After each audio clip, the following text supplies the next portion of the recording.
Bonjour, alors toujours dans l'univers de la connaissance de soi et du travail sur soi, nous allons commencer aujourd'hui par une histoire. Alors cette histoire, c'est le Talmud qui nous la rapporte, c'est un dialogue entre deux personnages très particuliers. L'un c'est un empereur, c'est Antonin, et l'autre on l'appelle Rabbi Yehuda Hanassi. Alors très rapidement, qui est Rabbi Yehuda Hanassi? Rabbi Yehuda Hanassi, littéralement Rabbi Yehuda le prince. C'est un individu qui va avoir une place fondamentale dans l'histoire de la tradition juive.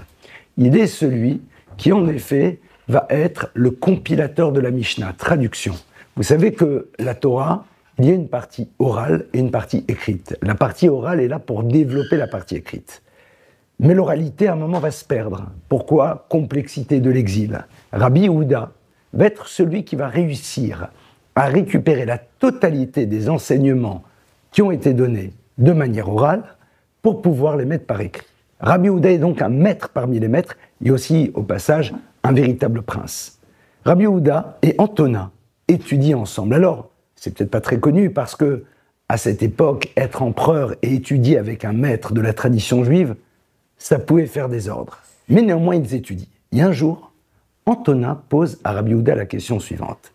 Yetzer hara, c'est-à-dire la pulsion, le désir de faire du mal, émerge à partir de quand?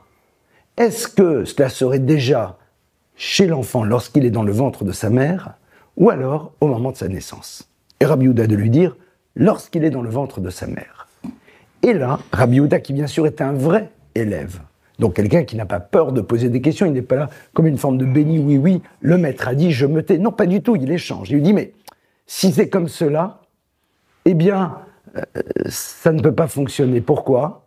Parce qu'il donnerait des coups de pied dans le ventre de sa mère et voudrait sortir. Et Rabbi Yehuda lui dit, tu as raison. Et d'ailleurs, il y a même un verset qui va dans ce sens, à la porte, à l'ouverture, la faute est tapie, la faute est présente. Alors, qu'est-ce que c'est cet enseignement? Le Yetzer hara, au fond, c'est cet élément qui est à l'intérieur de nous, qui nous pousse à aller vers le monde du mal, vers le monde du négatif, celui qui nous demande d'exploiter nos forces, mais dans la mauvaise direction. Et Antonin lui dit, si cette dimension était présente chez l'enfant dans le ventre de sa mère, eh bien, il donnerait des coups pour sortir. Pourquoi? Parce que, tout simplement, le Yetzer hara est celui qui ne supporte pas les cadres et les limites. Or, symboliquement, le ventre de la mère, c'est un lieu fermé. C'est un lieu dans lequel il y a une limite. Et il ne les supporte pas. Il veut en effet briser les barrières, ouvrir toutes les limites possibles. Nous avons ici un premier enseignement fondamental.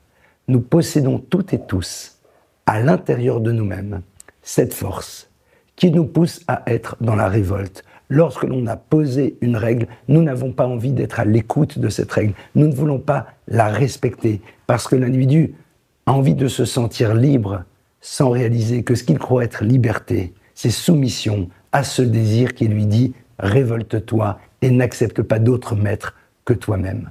L'univers du travail sur soi et de la connaissance de nous-mêmes va nous amener à poser un autre regard sur cela et peut-être réapprendre ce que veut dire la liberté. Bon courage.